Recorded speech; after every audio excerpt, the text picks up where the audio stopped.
এসবের সবচেয়ে বড় মিথ্যা কথা কি জানেন? পরীক্ষার আগের দিন রাতে আজকের রাত 10টায় ঘুমিয়ে যাব আর ঠিক ভোর 5টায় উঠে পুরো সিলেবাস শেষ করে ফেলব। হ্যাঁ, এই মিথ্যাটা আমরা সবাই জীবনে কোনো না কোনো পরীক্ষায় নিজেদেরকে বলেছি। পরীক্ষার আর মাত্র কয়েক ঘন্টা বাকি। সিলেবাসের সাজেশনের প্রথম অধ্যায়টা কেবল শেষ হয়েছে, বাকি 9টা অধ্যায় এখনো রিভাইজ দেওয়া বাকি। পাতা উল্টালি মনে হয় ধুর, এটাও পরীক্ষায় আসবে, ওটাও আসবে। ব্রেন তখন সিগন্যাল দেয়, বস এখন পড়ে লাভ নেই, মাথা হ্যাং হয়ে যাবে।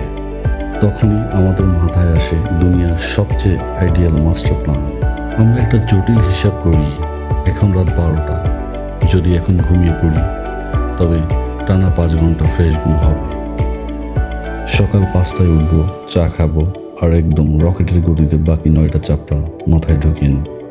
বস টেনশন শেষ। কি চমৎকার বুদ্ধি! এরপরে আসে সেই ঐতিহাসিক ভোর 5টা।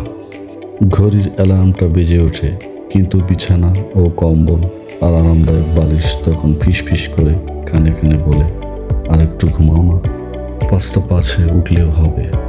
আর সেই 5টা 5 যে কখন সকাল 8:30 বেজে যায় তা কেবল আল্লাহ আর অলস ছাত্রই জানে।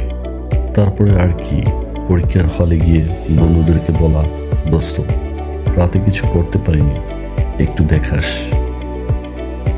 আপনাদের জীবনেও কি এমন ভোর 5টার প্ল্যান ফ্লপ হয়েছে? কমেন্ট বক্সে ওই ফাঁকিবাজ বন্ধুটাকে ট্র্যাক করুন যাকে এই গল্পটি উৎসর্গ করতে চান।